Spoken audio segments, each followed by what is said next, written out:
Whoops, I could have sworn I hit the recording button. That's very funny. So, hello, the recording intro again. I have Angel on a call here. Hello. Hi. I was intending to either have this be a separate video or part of the main video. I have been talking to Angel for about 30 minutes plus now. Notable things, I've talked about basically all the artifacts for stuff that I changed about. A little bit unfortunate that I didn't record that. That's a big dumb move on my part. Angel did happen to get this really cracked hydro goblet in the like 12 hours between my recording yesterday and today, which is really good for Yelan because it also freed up the circlet I mentioned before to now be put on Furina again. So that's very good. And then I was just going to have Angel talk about Furina and what Angel likes about Furina so that I can try to like break down how Furina functions because she's not a very intuitive character in a lot of ways, even though how you actually use her in practice does end up being quite simple. What do you like about Furina, and what do you know about her kit for how she functions? I just know that she's a healer, a damage dealer, and a buffer. Yes, so she is technically a healer, and like you can switch her mode right between damage dealing mode and healing mode with her charge attack, which is a cool like mechanic for her. Notably though, this healing mode is basically only useful for overworld when you're not in combat, in my opinion. There are niche situations where it is useful in combat, particularly in situations like this team. You could use this team in Abyss. I've used this team in Abyss before. It doesn't have a dedicated healer. If I want to not die sometimes, if I just take a damage from being, hit from a boss or whatever, using Furina as an emergency heal is good, but that's kind of what it is. You never want to leave her on this healing because notably she doesn't get energy particles when you have this mode out. And this means she goes from having high energy requirements in a team where she is the only Hydro unit to her energy requirements when she's not generating any energy are impossible to meet. It would not be good, right? So it's basically an emergency use cases only when we're talking about like end game combat utility. But it is really, really nice to have that healing for overworld. She's a damage dealer, right? Her skill will auto target things, right? Like cooking stoves for some reason. Deals damage to them, and of course, while they're dealing damage, I assume you know that they drain your team's HP, right? Mm-hmm. That's important because the way that she buffs, you mentioned she's a buffer, she buffs in her burst, and her burst tracks HP changes that happen in the team while her burst is active, right? So if I use her burst here, as they are attacking the stove here, and the HP is going down, and then if I actually try to switch here and then heal up a little bit, we will see, yep, the little people pop up on the bottom of the screen. Every time those people pop up is actually when she gets to like a new threshold on her damage bonus. But the long and short of it is that if you're draining and healing HP, she's giving you damage bonus to the entire team. And in this case, this team has Fischl that can deal a lot of damage from off-field. Nahida can deal a lot of damage from off-field, and Yai can deal a lot of damage from off-field and being on-field. In this case, who you on-field is relatively flexible. Do you normally on-field one character in particular when you're playing this team? Yes, Nahida. Okay. Do you know how the bloom reaction works? Because in this team, because of Furina being the team, I can say it's better to on-field Yai.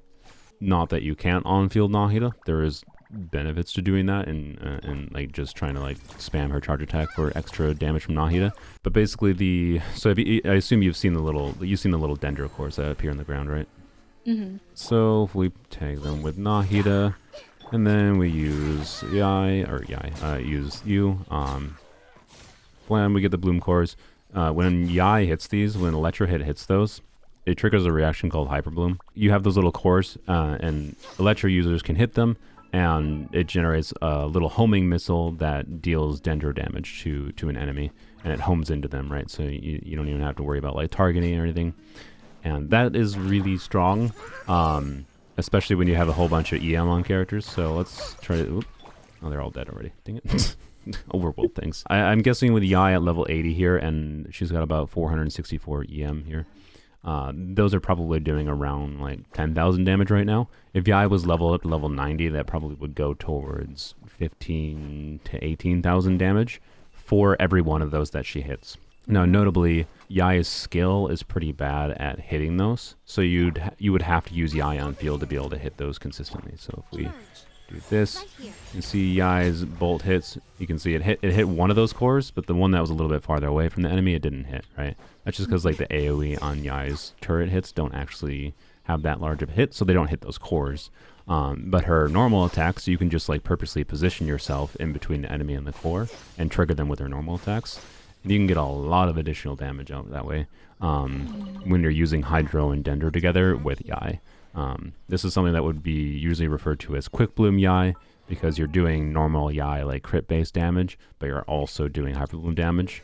Back to Furina. Her burst gives you a damage buff based on just tracking HP changes. So you want your HP to be going down constantly and ideally up constantly. But it doesn't have to be like, oh, little ticks of healing. You can just have like all the characters right now are half health. If you just use a healer, like for example, trying to see, so like Bennett is only he's not a team-wide healing, only heals your on-field character, so he's not as good with Furina, but he can still be used with Furina. Oh, Yao Yao is actually, but Yao Yao is the strongest healer in the game. She heals more than literally any other healer. That's good when paired with Furina. Go figure. The only downside is it requires on-fielding Yao Yao a little bit, but in the context of this team, right? If we play as Nahida with Yao Yao, you burst with Yao Yao, you heal the whole team up.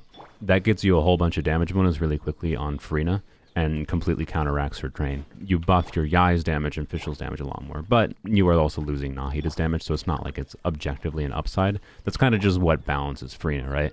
If you don't have any healing going on, what happens is the state that we're in right now, we're in all of our characters that are half health. Her summons don't drain past half health. I'm assuming you've noticed that, right? Yeah. If her summons are not draining, there's no HP changing, you're not getting any damage bonus. Her summons, if they don't drain any HP when they hit, deal 40% less damage, which is a lot, on top of the fact that if you have her burst up, Furina is buffing herself, right? So Furina does like half as much damage herself if she doesn't have her burst up.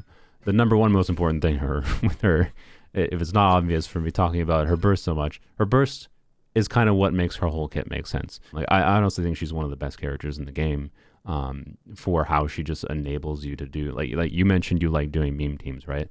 Furina is incredibly good at just enabling meme teams. The thing with that is like if you're on-fielding any unit to try to DPS them, Furina causes HP drain, and that means you can use the 4-piece Marshal Say Hunter's artifacts on them, which means you can get a bunch of free crit. And like crit is, as far as like how characters deal damage, crit is the most valuable stat in the game. So the fact that Furina enables this set to be used on any character when on-fielding them is incredibly strong. And the only cost is that you have to use some kind of healing with her to counteract the fact that she's draining HP constantly. The point I'm getting to with Furina is that the fact that this team doesn't have a healer is the main problem that this team has. Like you're just not getting that much actual value from Furina compared to like the value you would get if you just use Yelan or Xingqiu in this team instead. Nahida does have a way to be turned into a little bit of a healer. Now, it's not like she's going to become an insanely good healer. It means you have some amount of healing, right? So that means you have some amount of damage gain that you're getting from using Furina. Whereas if you're not doing that, as soon as you're at 50% health, you're not getting any damage bonus, right? But in Abyss, someone like Yao Yao could be a very, very good option. So she's a character that does not need to be level 90 is my point. And in fact, she can be very capable at doing what she does best, which is healing at level 70. So do you know how she works, by the way? I know of Yuogui. I play with her on my alt a bit, Oh, yeah, cool. and he like brings out the little onion thingies. And I think they do damage too. Yeah, they do a little bit of damage. So she applies Dendro, which is mostly important just because like she doesn't apply as much Dendro as Nahida does. Obviously, Nahida's a lot stronger as far as the damage she does. So you don't need to build her for crit or anything. You basically just build her for making sure she can heal. This here. So we'll see how much this level 40 Yao Yao is able to heal for. It shouldn't be that much, to be clear. But there we go. We get her burst up. So yeah, when you use your skill, Yuogui just spits some radishes at enemies or spits them at your characters if your characters are low health. And you can pick them up to heal them manually, but usually you don't do that. You don't pick them up manually. You just let them get spit at enemies. And when you want to heal, all you do is you use her burst, and then you just need to keep Yao Yao on field for a few seconds. So watch on the right side the character's HP as I'm using Yao Yao's burst. I'm basically just going to use her burst, and then you either need to dash or you need to jump. So usually dashing is the easiest. but jumping is funner. In action, it's basically just user burst. You jump around, sprint with her, and she spawns 3 rabbits.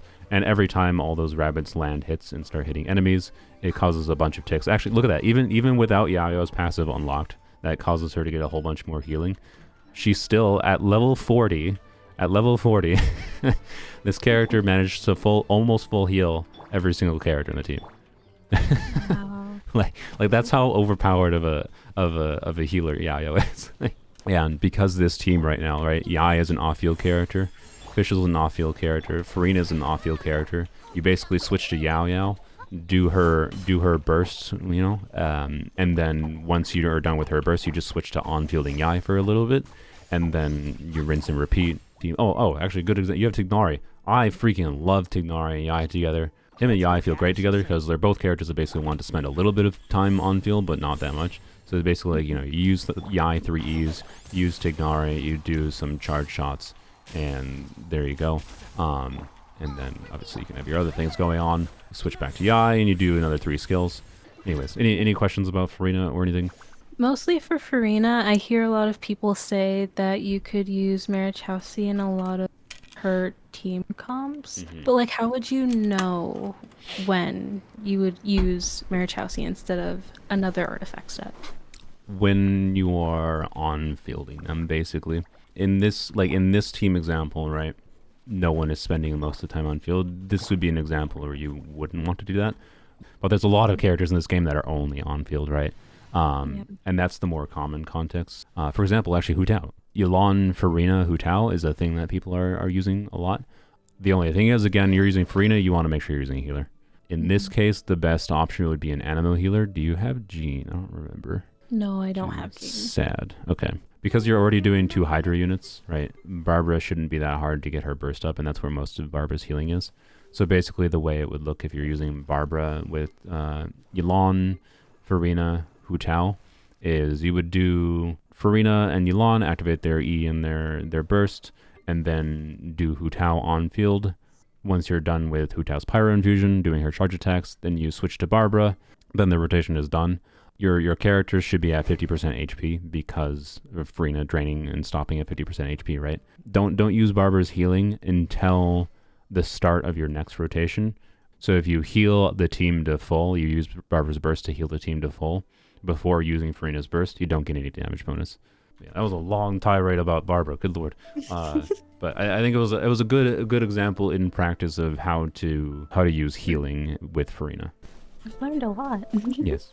Information overload a little bit. I actually went over, I think, most of my notes. So what you want to focus on is kind of up to you, right? I'd say my personal recommendation to focus on would be trying to get, you know, these characters, since all these characters gain value from their last ascensions and gain value from getting at least close to level 90, I think that would be my priority, since it's a very linear improvement.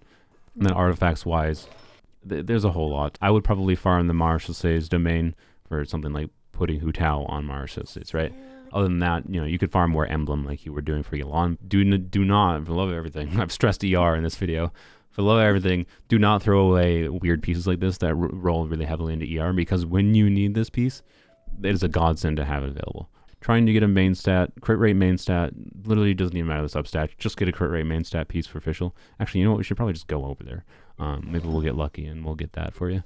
But then if you want, I can show you variations. If you want me to show you any variations of these teams on my main account to show you like a much more high investment ceiling of like what's possible, I can do that. If you'd like. Yeah. Is there particular teams you would want to see? Yeah, I could do Tignari if you want to see that. Yeah, I want to see Tignari. Do you want to see Hyperbloom for like the how simple it is in its function? Yeah. And anything else?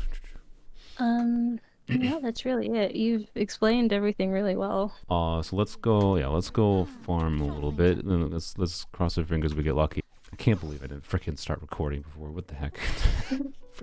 So stupid. I've only done that once before. Like, I'm usually very good at not doing that. Especially because you had like 30 minutes of good information. Yeah, I mean, it's not the end of the world. It was information that was in the first section. It was just I was mostly relaying it to you 'Tis what it is. Oh well. Oh, one thing I forgot to go over. You mentioned when I was not recording two characters that you could use in like co-op farming. Yai and Nahida are a very good co-op combo, I'd say, if you have two characters available. Both can deal meaningful damage and contribute to each other's damage. And if you do something like using Prototype Amber on Nahida, it means you have a healer still in co-op, right? Which is nice. Both of these characters deal range damage, so in conjunction with the fact that, you know, you can have healing from Nahida's burst with Prototype Amber, and the fact that they're dealing range damage, you can just kind of try to stay away from enemies and kill them in co-op. For like Emblem Domain, someone like Yelan, I think might be a better choice instead of Yai, just for her damage contribution. I'm in wrong set, but ooh, that could be Hu Tao piece. Okay, wrong set, but hey, we'll take it. That's lucky. Yeah, I mean, that could be really, really good. Oh, like Yelan, for example. That could be a better piece for Yelan. It doesn't have energy recharge, but again, I think a lot of times when you're using Yelan, you won't need it. So, you know, how good this is for Yelan would be very dependent on if it rolls heavily into crit, because the other stats are obviously not great for Yelan. I digress. Worst case scenario, it's an off-piece circlet for Furina is an option too, right? And you know, this could be put on Yelan, and then that piece could get put on Furina if it rolls well enough. Ooh. Oh, sad. Okay, that's actually still better than what we had before, though, on Fischl a little bit. So, ooh, good lord, this could be extraordinarily good. Here we are on my main account. I'll show you Yai Tignari first, because that's relatively easy. So this is a team. I'll just use this exact team, I think, and I'll go to the Abyss here. Baiju is functionally interchangeable. Well, I shouldn't say functionally interchangeable for Yao Yao, because Yao Yao requires a little bit of field time, and being that Tignari wants a little bit of field time, that might interfere slightly, but again, this team is relatively flexible for who spends time on field, so I don't think it would be that much of a problem to use Yao Yao. To be clear, this is a much higher, this is a very high investment Yai, high investment Tignari, Furina, Yai, Tignari, Quickbloom instead if you wanted to see that. Yeah. That would be with Kuki. So I could show you Kuki and at the same time as this. So to be clear, Kuki is not an ideal healer for Furina. You could technically put Prototype Amber on Yai to turn her into a healer. Don't do that, please. So this is not a team I normally lean towards using specifically, but hey, we can kill two birds with one stone. Yeah, okay, my Kuki is on a full EM Gilded Dreams build. The Freedom Sworn here does not really make that much of a functional difference. This is a team where you're going to see a lot of numbers constantly. So I'm going to do these things separately so that you can see like the damage that Kuki is getting from Hyperbloom, and then I'll do like I'll restart and I'll do like the full sequence of like using all the characters. All right, so there's the cores. Get hit and then use that. And you can see that did, oh, I don't have a character. Okay. That only did 28,000 damage. Do you know why that? So I was expecting more towards 35,000. Do you know why that didn't do the damage I expected? Does it have to do with EM? In hindsight, I should have thought about this. This was obvious. Has to do with your Nahida build. Deepwood. Do you know why Deepwood's good? Because the Dendro. The Dendro resistance.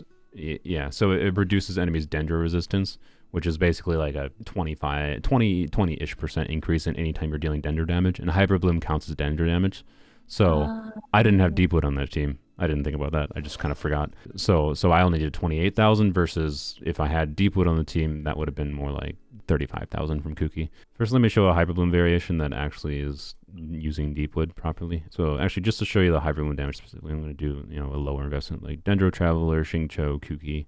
Actually, I will do Sucrose. Sucrose just for funsies because she's a 4-star. She will swirl elements around, which is going to get her own swirl damage, and then she can just spam normal attacks on field. And she has a little bit of grouping, which is cool. You could also use Kazuha kind of in the same vein in this case. I guess, do you want to see Kazuha instead? I'll just show Kazuha since you were interested in Kazuha. Yeah. So this is a much more traditional Hyperbloom team rather than Hyperbloom. Fischl was just kind of, Kuki was just kind of there as an additional way to get more damage out. Yeah.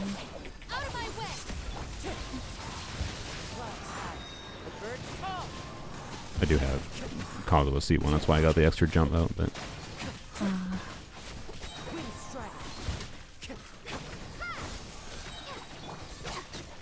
Alright, so you can see I was doing 32,000 now, right? And I really should do this. Hopefully okay. Okay, we're fine. Kuki's burst was able to shred through their shield, so...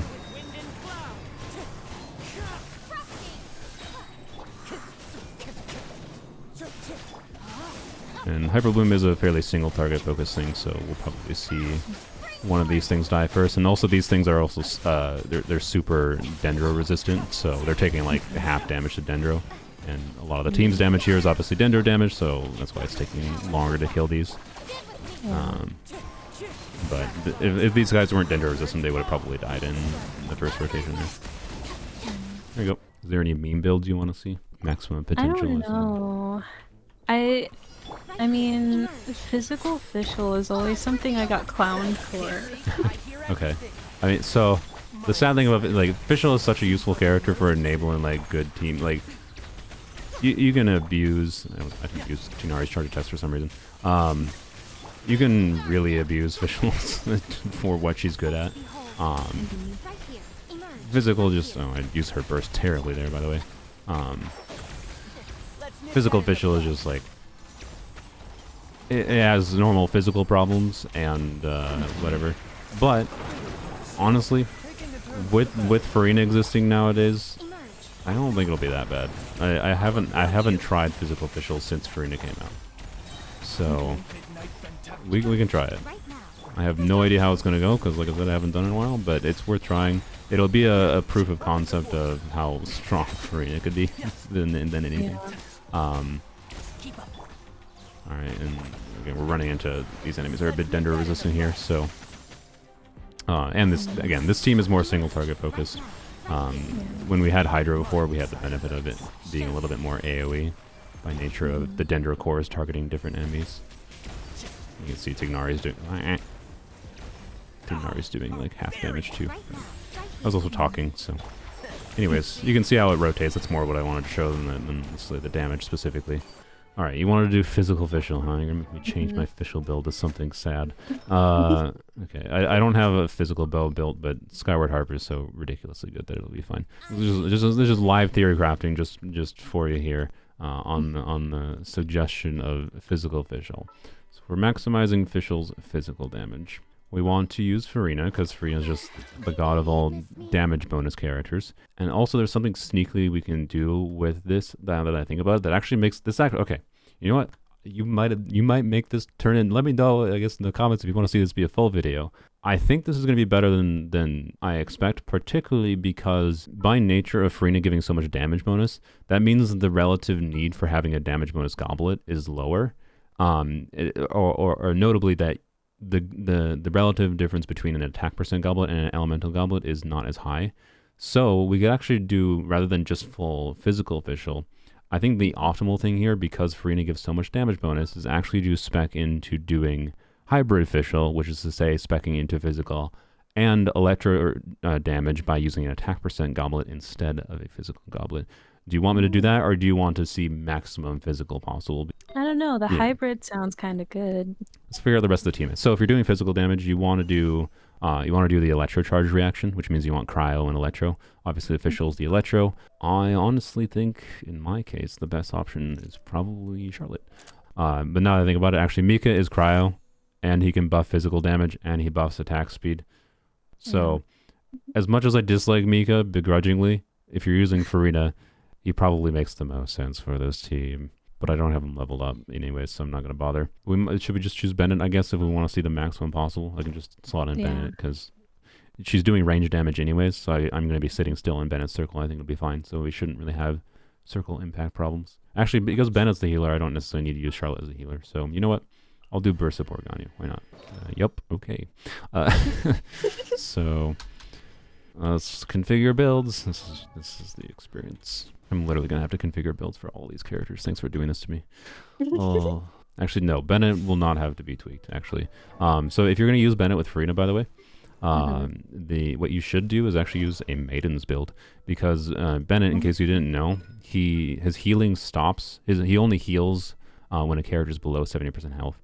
But he can heal in such big chunks at a time that with a Maiden's build, he can actually, with the Maiden's build with Furina, who is draining team's HP, he can overheal your characters, and if he's overhealing your characters, you're triggering Furina's passive, which is healing other characters. So even though Bennett is only an on-field healer, he becomes a slight team-wide healer when paired with Furina when he's on a Maiden's build. Alright, and then the notable thing here is we're going to do an attack percent goblet because that'll benefit our physical damage and our electro damage. Alright, so 4 Priest Marosa says we are on Skyward Harp. We are not overcapping crit rate. We have 240 crit damage, and that should be pretty good. This is a lot of attack. Thanks, Fischl. Anyways, let's see how this goes. This took me, if this was included in the video, this took me like 25 minutes of tweaking artifacts around. Do that. I should have done Furina first, by the way, but whatever. That was a little dumb. It's fine. That was a nice 15k. You could use even Jin here, by the way, to increase even more.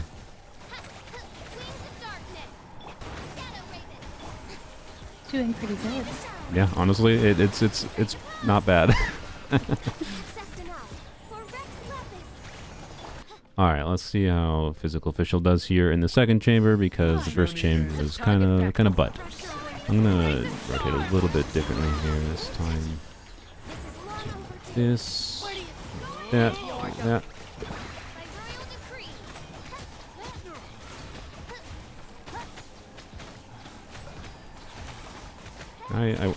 Okay. Problem with this is I really like. There we go. Okay, bird's dead. Okay. I wanted to attack the bird. Okay, that was a bit more damage than I think we were getting before.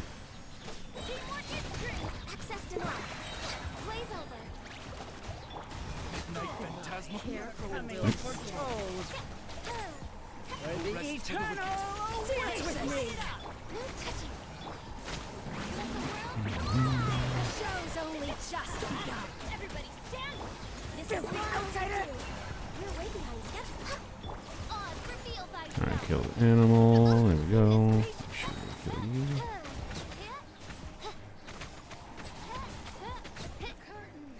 Why are you all the way over here? So yeah, this is not a very fast clear for this chamber, to be clear, but that's not necessarily the downside of the team. It's just this team is very single target. It's more competent than I honestly would have expected from the baseline suggestion, and I probably should do a video on it at some point.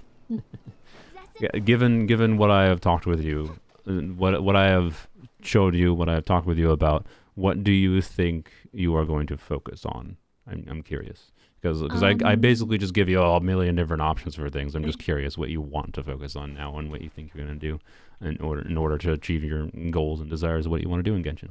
I think I'm gonna focus on, of course, getting my characters level 90 and building Yao Yao as a healer, because I feel like that would help me a lot. Yeah, Yao Yao with Furina would probably help you a lot. Feel free to let me know, keep me updated if you're able to clear Abyss or whatnot. I don't think it will take you that long.